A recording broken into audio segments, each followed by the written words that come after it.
Yo, Torian the demigod here, and wow, it's January 7th, and just yesterday, it already feels like so much has changed in just one day. And, you know, I guess we're left here to think what is next. And I'm glad you came here because I want to cover it all. So it's Demigodcast. Welcome to the channel. If you're new, be sure to follow me on Instagram at Torian the Demigod and Twitter at Torian's Glory. Um, I thank all the new subscribers. We're, you know, well into the double digits a little bit, so the channel thickens. And yeah, we're gonna keep this thing moving along here because I got a lot of cool things I'd like to share with you guys. I have a lot of cool ideas that I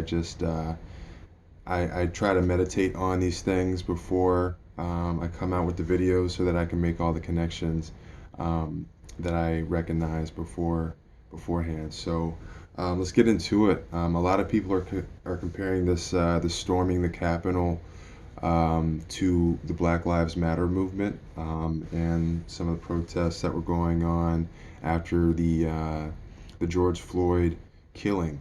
Um, and just right off the bat, like let's talk about how fucking ridiculous that is because to compare people, you know, enacting out their frustrations upon a history of injustice in this country versus people not getting the president that they wanted. You know, it goes to show how privileged white people truly have become. This is a matter of entitlement, and this is a matter of fear, and I'll get to fear in a little bit. But the entitlement, it's as simple as this. I don't, I'll make things about race when necessary because it is necessary until something changes. This is a matter of white people just being able to do whatever the fuck they want. You can make excuses. You can say, oh, it's not the same thing. You can deflect all you want. But the truth is, there's no repercussions for being a white man in this country. There's no accountability. And the fact that grown people, adults, your peers, your neighbors, your family members, have gone 4 years without backing down, doubling down, tripling down, raising the stakes of their own fucking personality, of their own ego, all on the line for what?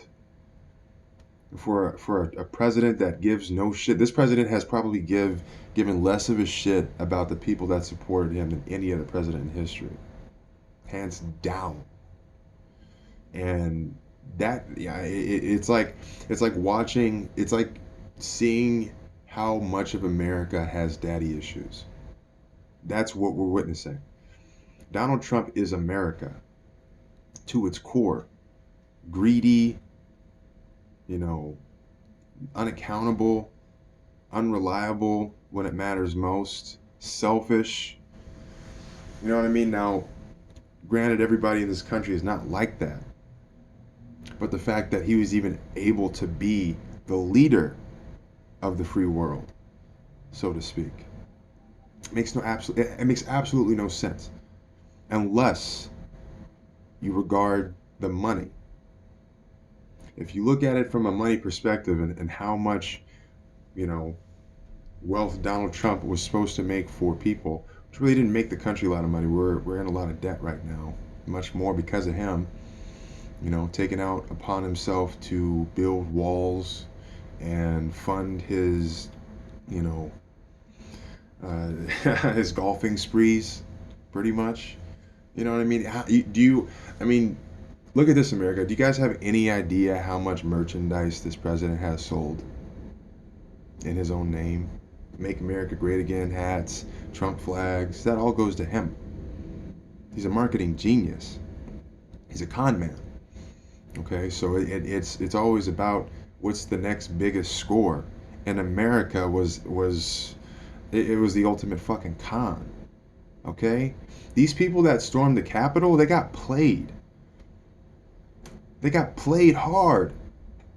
Okay, these people will forever be in history some of the most barbaric brothers and sisters that we have walked this soil with, for many generations to come, generations before and after.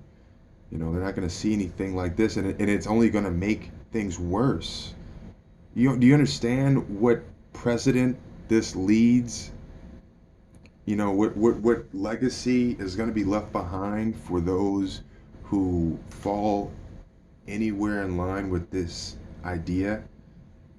This isn't being condemned. People are just upset. Slap on the wrist.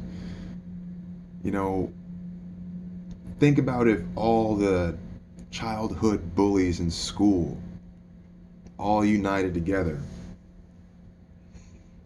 and felt comfortable being bullies again. And now there wasn't just that one or two bullying class that you had to deal with every year. It's a whole classroom full of bullies. That's what we're going towards. The arrogance is not dumbing down. It's not lessening. It's not deflating. It's rising. Okay? And the privilege, the arrogance, the selfishness, it's all rooted in white nationalism, white supremacy.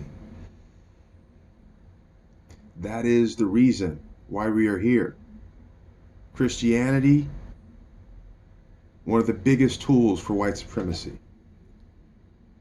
Probably the number one tool. Christianity.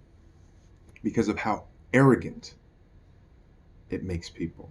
It uses the good in people against themselves, against one another.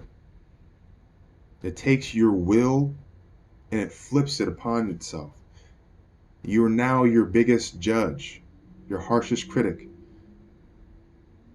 And because of how judgmental, of how self-righteous you uphold the account of yourself, everybody else that you encounter is now just as criticized, just as judged as you have been doing, and as you have taught yourself to do in your own head.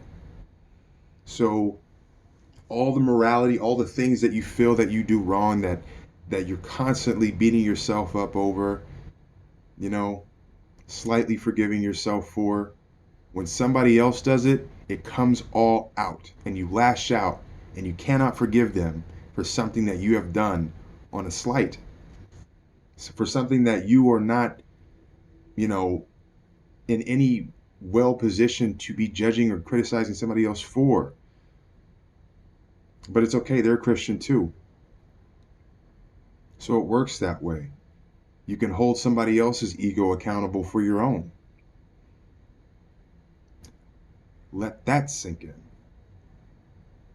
Imagine being able to be a part of a system where, as long as we all feel the same way about our ego, we're all just as guilty or just as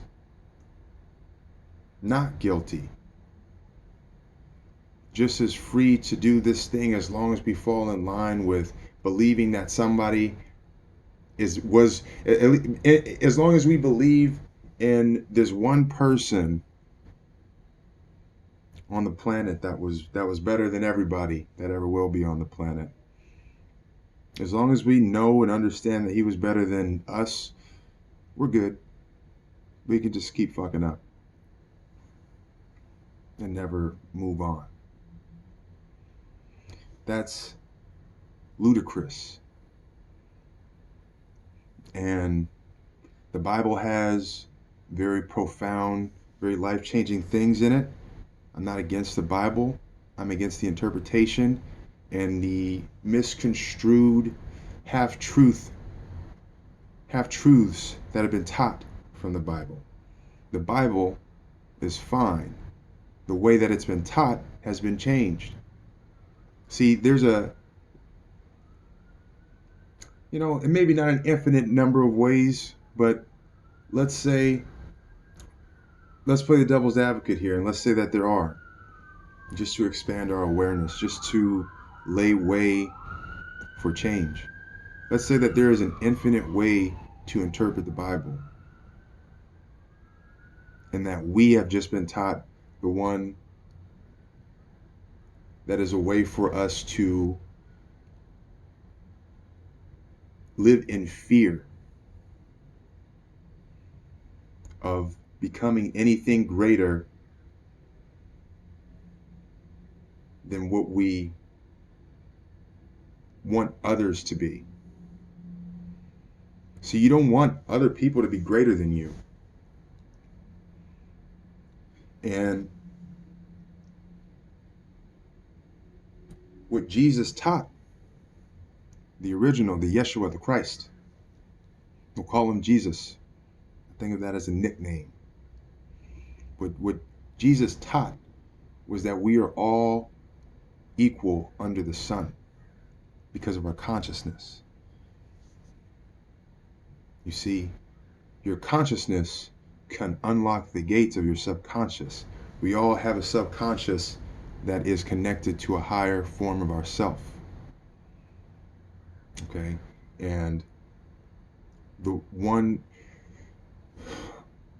strength of one's soul will determine how willing one is to do so. So your will is your divine connection to your higher self. And this strengthens by increasing and refining your unconditional love for yourself, your unconditional love for others, your unconditional love for yourself, so that you may generate a continuous love to give to other people. The more you love yourself, the more you love other people. The more other people begin to love you, the more you retain that love and increase it, and you start to understand and pick up on people, other people's perspective of you through that love, and that love doubles down and it increases and it solidifies. So, what we are taught is to be God fearing, and what I would like to teach is to be God loving, because the infinite creator, the Father God, is a loving God, not a fearing one. He does not have use for your fear. It does no good. Fear does no good. I'll say that again. Fear does no good. So why would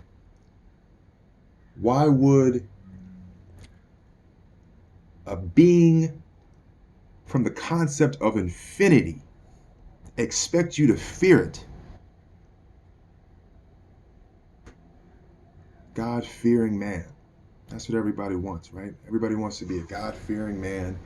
Every woman wants a God-fearing, God-fearing man. Every man wants a God-fearing woman.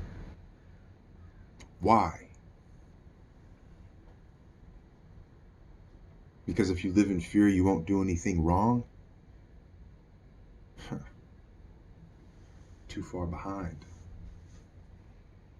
You see, that is the old way. Fear is the old way. The new way is pure love, which is truly an even older way. And so this country's been living in fear. This country's been operating off of fear. Fear is the means to the end of control, power. You can look at it from any way you want, but the Bible is a book of teaching one to fear oneself. And, I think the interpretation of that, you know, the way that it's taught is it's put together in a way that makes you certain that as long as you commit to loving the Christ and God, that you'll be you'll be saved. And half true. It's a half truth. Because believing in the Son and worshiping the Son, you know, there's not anything wrong with it. But the Trinity, understanding the Trinity of what, you know, what that unity is. You see, God is a Trinity, you know, and it's just, you know, you have to understand that this is far beyond time and space. So, yeah, there's a source. There's a source of all creation. There's also an operating force to this. And the operating force is a Trinity. The wisdom of the Son, okay? The will of the Father and the love of the Holy Spirit. That's the Trinity. The Holy Spirit is what lays way for form. Things are formed through that creative spirit. That is, you know, technically, it's like the ether. Ether is like it's a word for akasha, which is known as the fifth element. And yeah, the what that is it's pretty much, think of it as like an element of pure potential, and it has, you know, it can take the form into literally anything, you know, within that, and it's a powerful creative force, and uniting that, understanding that, and knowing that that is within you and me and every single one of us. You know, that is a key essential part. See, it's like we're taught about the Trinity, but we only get, you know, maybe 1 or 2/3 of the book. You know, you only get, you know, mostly the physical stuff if you're being taught. You know, you're just supposed to take everything from a physical, literal understanding, and it's like there's a whole astrological part of this book, you know, which has to do with the mind, and there's a whole spiritual side of this book, what has to do with the heart. So, you know, getting like the, you know, mostly the physical, and then you get the heart. It's it can be incomplete at times. And so, you know, to touch back on fear, man, we've been living in a country where, you know, let's compare apples to oranges, why don't we? Black Lives Matter. We would never do anything like that. And you know, and I say we because I'm a black person that's alive, and I know I matter. I don't need a group to tell me. But, you know, if it gets people to rally around something that has to do with the benefit of my future children, or, you know, my brothers and sisters living on this planet today, then I'm in benefit of saving people. I sure am. And I don't understand why or how somebody can be against life. Just you know, we live in a world today where there's a counter protest to life, and it's not about, you know, it's not about anything other than fear, right? Because when you look at, when you really understand that the Capitol was stormed and Not only was it storm, it was breached. They broke windows. You know, they went in Nancy damn Pelosi's office and like, you know, dude was farting in her chair and shit and putting boogers under the table. Like this is some real like, you know, this is something you would see in like a Michael Bay movie where it's like, oh, okay, this is just, you know, like I watched and read the news and I was just like, oh, okay, like when's the, you know, when's Harrison Ford gonna come in and save the day or some shit? Because that's what this is. It's a show.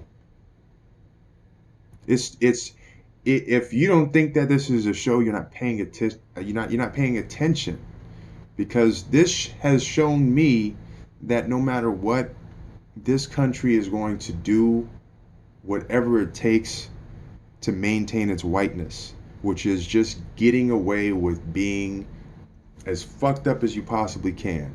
No rules. It is a free country if you're white, because you can do whatever the fuck you want. It makes no sense. It makes no sense. You can murder and get away with it.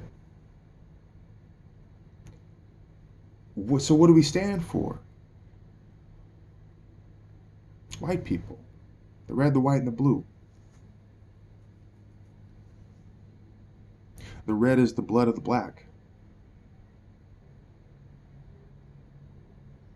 It's also clear. Is it not? You see, the problem is the change has to be in favor of those in power. If it's change, it has to be change for us. And what these unwise, you know, personas don't realize is that what doesn't benefit me doesn't benefit you. What hurts one of us hurts all of us. And the longer this goes on, the further we're going to be from actually obtaining excellence as a species. So what happens next? Well, the wild, wild west. No Will Smith. And yeah, it's actually not a good thing. You see, because the gravity of this is, you know, let's just play a game with people's minds, right?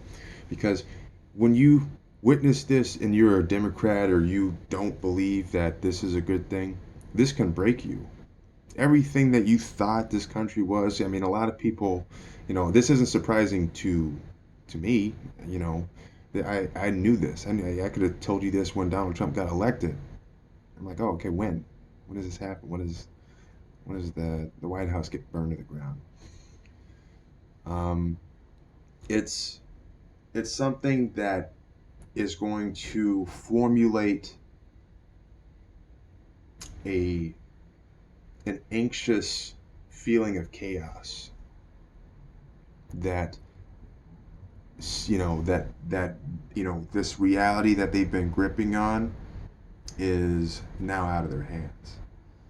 And when enough people feel that something has gone too far and that there's no return, well, that's when the guns come out. And so if you think that they're willing to storm the Capitol with ease, to literally just parade around like it's their own fucking living room, you know, they just turned this shit into a fucking man cave. All right, and look, if you think that's funny, imagine all the people that didn't show up that are in support of this, but imagine all the people that showed up that are ex-military, are ex-cops, are ex-convicts. Oh wait, no, they can do shit and not get, or they can do shit and get away with it. So, are mental patients. What do you think they're gonna do to Joe Biden? Huh? You think they're just gonna let this guy, happily be in the White House, as you know, as cruel and as fucked up as the community has come together to be? Do you think that this momentum will die down until they get this man's blood on their Confederate flags, on their Confederate flag stained fucking underwear? Do you think that it ends here? Okay? This, let me just tell you what, I mean, it's like when you let things like this slide, okay?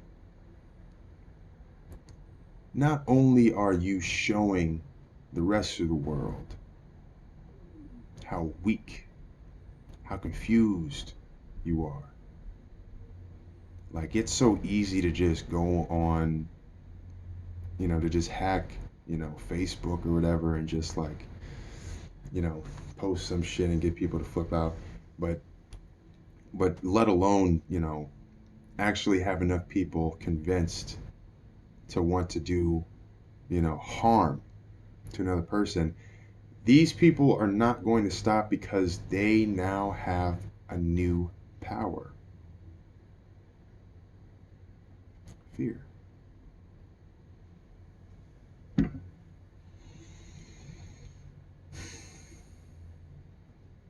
You see, those who are afraid of this sort of thing, they're bound to react. That might not be, you know, so vivid, but think about how many liberal women are going to be anxious after this. Just think about the state of mind of mistrust that is now going to be embedded in anyone that is not a Trump supporter. Civil war is coming. Might not be the same civil war that would have happened, say, if Donald Trump was reelected, because that probably would have been much worse. But these people aren't done. They're bored. They're bored. You know, this is the same. This is what it took to get them to, take over different places of Europe with Nazi Germany. It took white people coming together to enslave another race. And now, all it's going to take them to do is come together for their quote unquote revolution. Volunteer revolution, makeshift revolution. Maybe that's what I'll call this. Man, but yeah, man, this was embarrassing. I know that if you had any respect for a Trump supporter before, I hope you lost it. Young Pharaoh, who is a big supporter of Donald Trump, I like a lot of Young Pharaoh's older stuff, but when it comes to politics, he takes one perspective on something and just runs with it. And, there's a lot of foolishness that comes with that. It's very asinine and childish to align yourself, especially at the end of his presidency, knowing damn well that he doesn't care about anybody but himself. Um, I really hope that people see and understand that, you know, any support for this man should not be tolerated. This is a dangerous time we're living in, because the people with guns, you know, the NRA, not saying that, you know, you can't have a gun or something, but you know, people with the encouragement to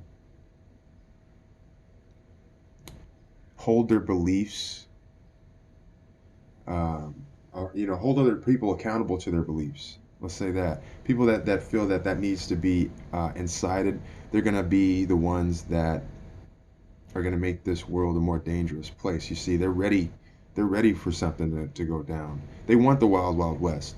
So, you know, they might manifest it. And I'm just preparing you guys for it. So be sure to check out the other videos on the channel. I got some other things on crystal children, Civil War. I talked about some very cool things in the election reflection in regards to what I feel should be done about police reform. If you think that you know, something can be done about the civil unrest, leave a comment below and open up the discussion. Let's see if we can actually come up with some cool ideas and have some cool conversations in the comments about you know, some of these topics, because I know a lot of people have been coming to me and reaching out and saying some really good things about the videos. So I thank you for that. I hope everybody has a great start to their new year. And yeah, once again, just check out the Instagram and be sure to subscribe for more stuff. Thank you.